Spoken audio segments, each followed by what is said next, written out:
All right, today we are looking at GCF factoring, greatest common factor, looking at finding factors of numerical and variable expressions. You're doing page 264, 1 through 51 odd. Sorry about that, DD. Okay, so let's start with, we're using our Cornell notes. On the left side, you're going to write factor. And on the right side, you're going to write the definition. A whole number or variable expression that divides evenly into a given whole number or variable expression. Pause the recording if you need time to take notes. All right, so the first thing we're going to talk about is how do we do a factor tower. Factors are numbers that divide evenly into that whole number.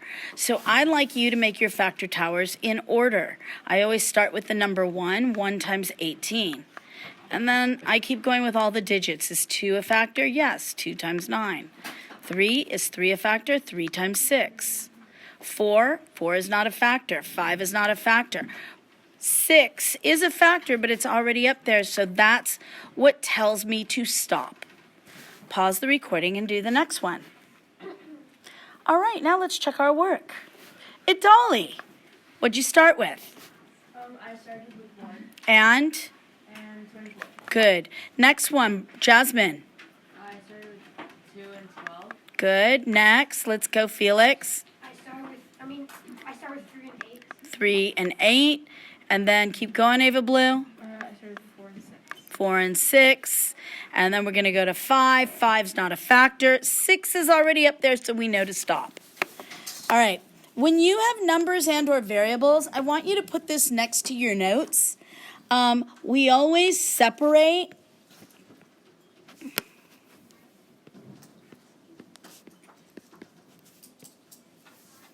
numbers. Well, actually, no. Sorry, don't write this yet. It's not here. We're doing that. Never mind. There's a number of ways we can do this. So when we're doing our tower, we can separate it by, I can say 1 times 5xy, right? Or I can do 5 times xy. You're writing what I'm writing. I could also do 5x times y. And then I can do 5y times x. Do these all multiply up to 5xy? And I could do negative 1 times negative 5xy. Do you understand? There's a lot that we could do. Questions?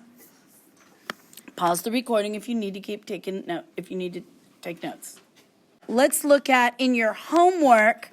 You're going to get something like this that says find 3 factorizations for each monomial. So when you make your factor tower, are you going to have to list all of them? No, not for the homework for tonight. But eventually when we get to factoring, making that factoring tower in order might be something that will help you so you don't skip things. Okay, so 36 is, can we say 1 times 30? You want to try this one? Yeah. Go. Pause the recording. Go. Look at the directions, and it says only 3 factorizations for each monomial. So you're only finding 3. Pause the recording. Okay, Ned, what's one that you have? 2 and 18. 2 and 18. Give me another one. Go. 3 and 12. Good. Give me another one. Go. 6 and 6. 6 and 6. Give me another one. Go. Yep. 1 and 36. Right? So I do like to go in order. So I would likely be doing 1, 2, 3. What about 4? Go. Do you have What about next one? Hold on. Go. 4 and 9? 4 and 9. Does 5? We said 5 doesn't go, but 6 times 6. Are there any others? Unless we got into the negatives, which we could do negative 1 times negative 36. Negative 2 times negative, because a negative times a negative makes a positive. Do you understand that? But do we have to do all of these?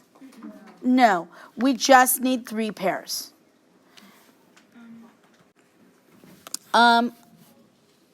So let's look at our variable expression.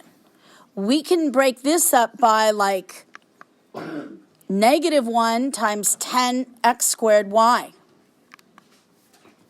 Right? -2 times what? Go. Negative 5x squared y. I said -2 times what? Negative 2 times negative 5. Negative times a negative makes a positive. Is that what the overall number is worth? Oh, sorry, no, sorry. I meant negative 2 times times 5x squared y. Correct. Okay. Bo, -5 times what? 2x squared y. Good. Next one, Jacqueline. -10. Times x squared y. Good. What if I did -1x? Let's go, Julianne. Times xy? Times what xy? Yep. Okay, next one, Preston. What if I do -2x? 5xy. Yep, that makes 5x squared. Kenzie, next one. 2xy. Yeah. Do you guys understand why? Okay, so there's so many ways to keep breaking it up. I mean, we can't list them all. So when they say 3 factorizations, just give them 3. Any 3. There's no right answers there. Okay? Questions? Okay, pause the recording if you need to keep taking notes. All right, prime numbers. Do you guys remember your prime numbers? Okay, basically a prime number is any number that has no factors other than 1 and itself. So we know what a prime is. What is a composite? Does anybody know what a composite number is? Go. Anything that can be split into 2, I guess? Like, basically, for instance, 2 is a composite number. 2 is not. Okay, a composite number is anything that's not prime. So it has more than 2 factors. More than 1 in itself is a composite number. So basically so let's start with our prime numbers. Is 0 prime? Is it prime, composite, or neither? Neither. Neither. Okay, what about 1? Prime. Our prime numbers start at 2. So 0 and 1 are neither prime nor composite. So our first prime number, our only even prime number is 2. Every other even would be in the composite category. Is 3 prime or composite? Prime. Prime. Is 4 prime or composite? Composite. Yep, because it has 1 and 2 and 4. Is 4 prime or 5 prime or composite? Prime. 6, Composite. 7, Prime. 8, Composite. 9, Prime. 10. Oh, 9's composite because, Right. okay, 10 is, please write these down as we're going if you're going to write them down. Hopefully you know these and you don't necessarily need to write them down because it shouldn't be something that's memorized. You should know that all these numbers in the composite category have more than 1 factor. 11, prime, 13, 12, sorry, 10 is composite, 11 is prime, 12, Composite. 13, 14, Composite. 15, Composite. 16, Composite. 17, Prime. 18, Composite. 19, Prime. 20, Composite. 21, 22, Composite. 23, Prime. prime, 24, Composite. 25, Composite. 26, composite. Any even number is composite after 2. 27 after 2, because it's divisible by 2. Because 21 and 25. I said any even number is considered composite after. You're not saying everything on that. Okay, 27 is composite. 28 is composite. 29, prime. 30 is composite. 31 is prime. 32 is composite. 33 is composite. 34 is composite. 35 is composite. 36, 37 is prime. 38 is composite. 39 is composite. 40 is composite. 41 is prime. 42 is 43 is prime. 44 is composite. 45 is composite. 46 is composite. 47 is prime. 48 is composite. 49 is composite. And 50 is composite. So what does it mean to be prime again? Clarify, please. Go, Sarah. Only being able to multiply itself by 1. Only able to be divided by itself and 1. The factors are only 1 in itself. Composite means it has more than 1 in itself. Remember, 0 and 1 are neither prime nor composite. Okay? Can I move on? No. Pause the recording if you need to take the note. So now we're going to start with prime factorization, where we are breaking numbers into prime factors, all the prime numbers that multiply to that whole number. Okay, we're going to use a factor tree. So I usually start with the lowest number, 2, if it's even, or 3. So 2 times what is 18? Times 9. Is 2 prime or 2 is prime. So we can't go break it down anymore. But 9, I'm going to circle the prime numbers, and 9 breaks down to 3 and 3. Circle them. Does everybody remember how to do this? Yeah. So the prime factorization is 2 times 3 times 3. Try the same thing for 24. Go. Pause the recording. Now, the numbers you choose to break it up by don't matter. Ava Blue could pick 2 different numbers, and Kenzie can pick 2 other numbers. It doesn't matter. Okay, whatever you, so Ava Blue, what'd you start with? 2 and 12. 2 and 12. Is 2 prime? Yeah. So I stop. 12 breaks down to? 2 and 6. 2 and 6. 2's prime. 6 breaks down to? 2 and 3. 2 and 3. So my prime factorization is 2 times 2 times 2 times 3. Or we could say 2 to the 3rd times 3. You with me? Now this is the part I want you, when you're breaking down 5xy's, what you need to do is first separate numbers and variables. Okay? So when I break it down, the first thing I do is I put 5 over here and xy over here. Is 5 prime? Yes. So I circle it. Now, how do I break down? Is xy prime? No.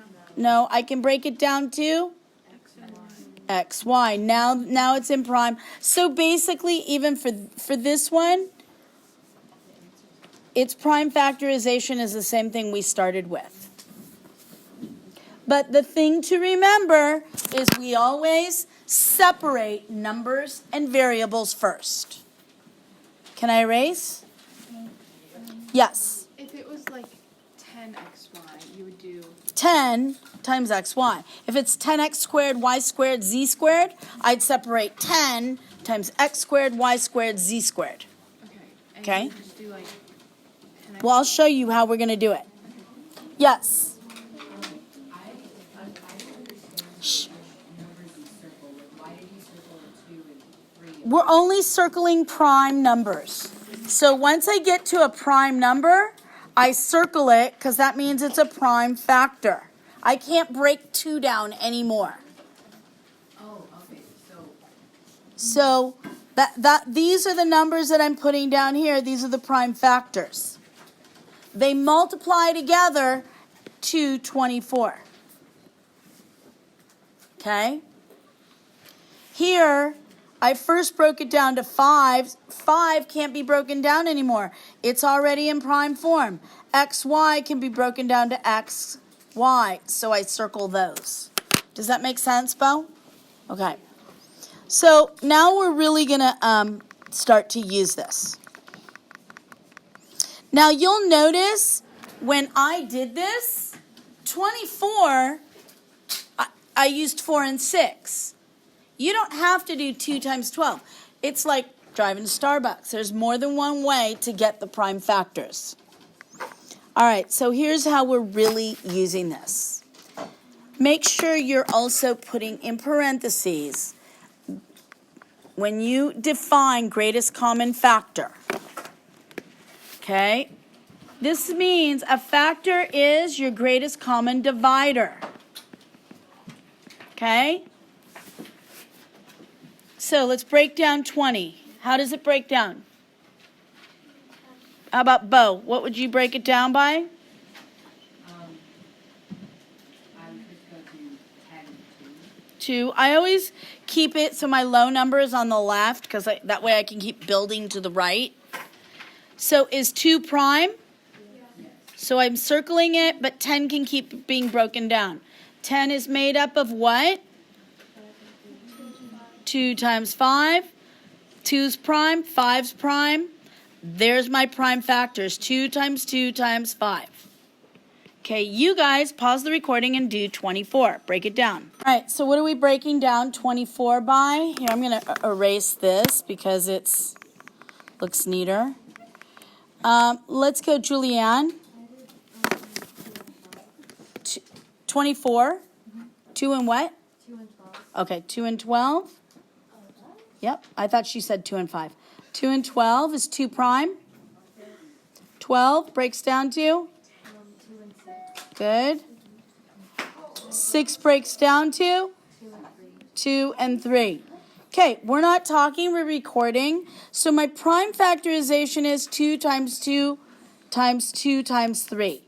So when I look at my GCF, this is the greatest common factor, the greatest common divider. Okay, the greatest common divider is, what do they have in common? We have one pair of 2's. I have another pair of 2's. We multiply those numbers that they have in common together. Is there anything else they have in common? What? 2 to the power of 3. Okay, I do not have that in common. Do you notice my color coding?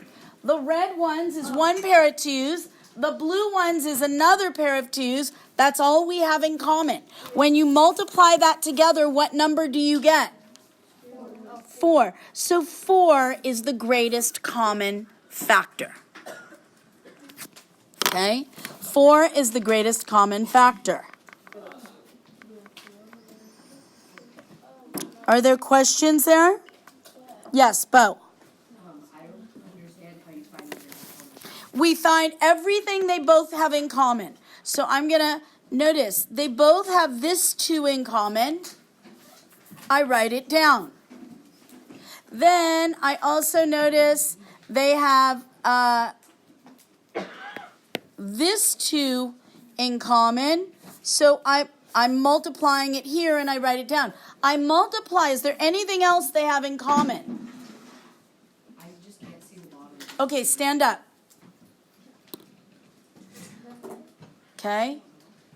Is there anything else they have in common? No. So I multiply those 2 together and I get the greatest common factor. Only what they have in common. This is the only thing they have in common is 2 pairs of 2's. They both have 2 squared.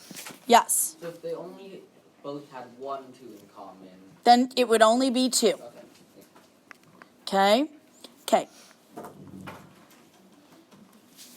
Breaking it down a little bit more. What did I say to do when you had a variable term? Step 1, what do we do? Separate numbers and variables. So it's going to be what? Write it down while we're going. Step 1 is 6 times m squared. Okay? Break down 6 into what? 3 and 2. And m squared is m and m. Okay. Okay, so now we have 9 breaks down to what? 3 and 3. And then we can break down the m and m. Okay, can you please stop with the commentary? Thank you. Okay, what do they have in common? Bo, stand up if you can't see. They have 1 M in common And? and 1 3 in common. Good. And so 3m becomes the greatest common factor. The GCF is 3m. Now this is a lot of work, right? Okay, this is what we did in pre-algebra. You're not going to have to do that tonight. Okay? So, just look at this. Okay, Bo, 15 and 12, what's the greatest number that divides into both? 3. What's the greatest amount of x's that they both contain? 1x. What's the greatest amount of y's that they both contain? 1y. That's your GCF. You guys understand? Yes. Let's try the next one.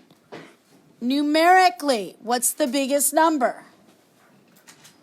2, 4, 6. Does 8 go into both? I think it's, what's the biggest number? 6. What's the greatest amount of a's? 2. We both of them contain an a squared, and both of them contain 1b. You get the idea?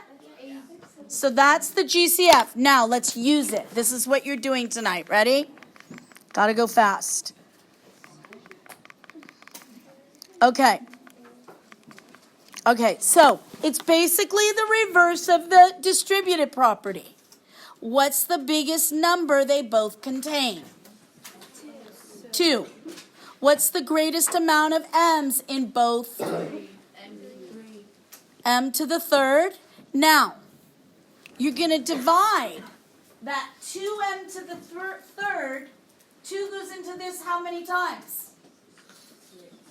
6. What's left? When you divide that by the 2, you're left with 6.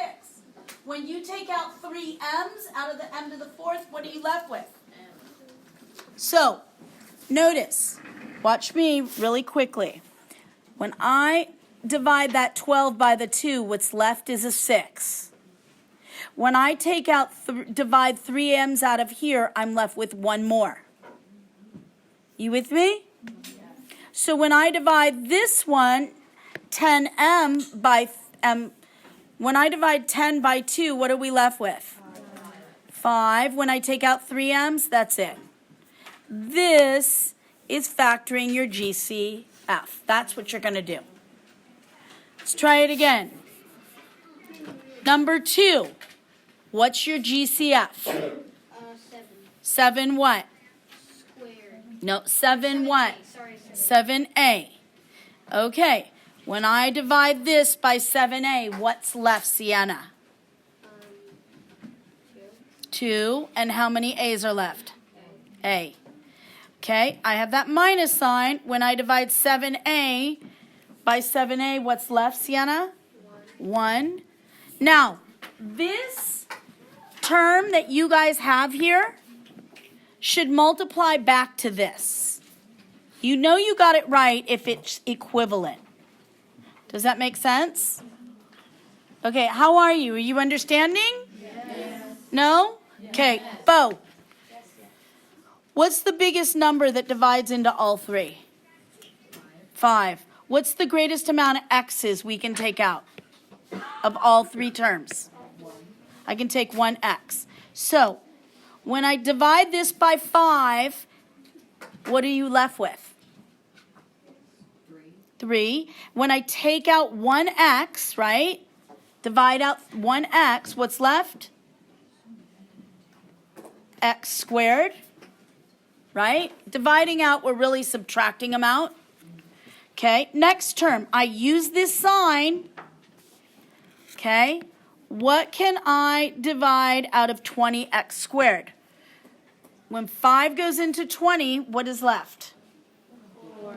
Okay, thank you, Bo. We have a lot of Bo's in here. Okay, x goes into x squared. How many am I left with when I divide 1 out? Thank you, Bo. Good, thank you. The last term, I'm dividing this by 5x. What's left? Plus 6. Close it up.